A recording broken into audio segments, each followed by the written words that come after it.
Oh, g'day guys, Anthony from High Country Adventure Tours here. Now for you guys that have been following us for quite a while, we've been promising a walk around of Big Red, but we've been putting that off for good reason. Now for the last few years she's been working tirelessly in the Victorian High Country, and as a result of that she's suffered quite a fair bit.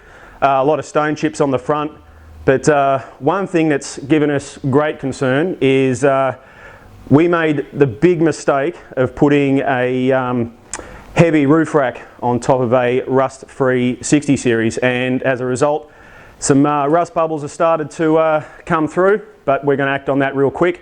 It's going to a good mate of ours who's done a lot of magic for us over the years as far as paint and body goes, and he's going to cut it out and plate it. But while she's off the road, we're also going to do quite a few changes as far as the 12 volt setup goes.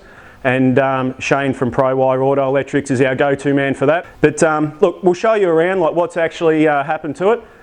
So a couple of years ago, this front guard got a paint job, and I am far from any type of spray painter, but as you can see, like the paint hasn't really taken too well, but you know, pretty much any stone that's hit it has created a chip. So this front guard is getting the treatment. The other thing we're going to get fixed up while it's off the road is a couple of months back on a trip, we were doing a firewood run, and look, I would have done this hundreds upon hundreds of times. Loaded the roof rack up, no needed to tie it down, just going nice and slow, and we were coming down a hill and just hit the brakes ever so slightly, and a log went flying off the roof rack and landed smack bang in the middle of the bonnet, which was yeah, a real pain. But we'll get Tony to work his magic there.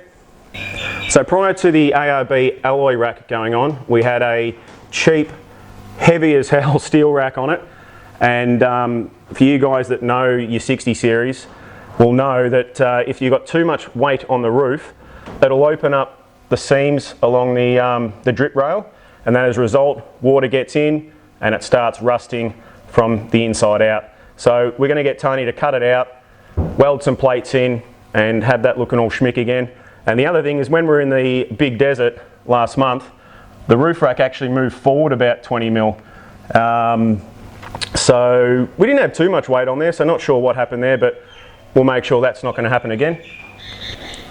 So in the back we've got a relatively straightforward setup. We've got our drawers where we keep all our gear and food in. We got the MSA drop slide. But one thing that's always bothered us is accessibility. So when we've got all our gear in, you know, you try and pack the best that you can, but it never ends up the same after day one, you know. Like you're reaching for something and, you know, you've got to move something to get to something else, and it's just a real pain. Look, under the bonnet here, there's not much to do. You know, we've got the awesome 12 HT turbo diesel. So as I said, under the bonnet's pretty sorted. We've got our ARB compressor for our onboard air and also for our front and rear lockers. Dual batteries, pretty basic setup, but yeah, as I said before, that's going to change. So yeah, nothing really to change here. Front bar and scrub rails have copped a fair bit of a hiding. A lot of the powder coating's chipped off, so we're going to get that all fixed up. We're going to go with the black Valspar paint, which is, it's a lot more durable than powder coat, and if it does get a chip in it, it's easier to patch up. So when you get a chip in powder coat, you patch it up, and you're just chasing your tail light forever. Well, that's what we found anyway, but so we're going with that. So guys, that's it. That's our plan for Big Red over the next few weeks to a month. Keep following us. We'll give you updates every so often, but when we're finished, we'll do the big reveal, and we'll go around it and explain in more detail with what we've done and why we've done it. So, but in the meantime, we're going to get back and get her apart.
Well guys, there we have it. Big Red is now ready for paint. So we've snorkel off, flare off, and it's revealed quite a lot of crap in behind there.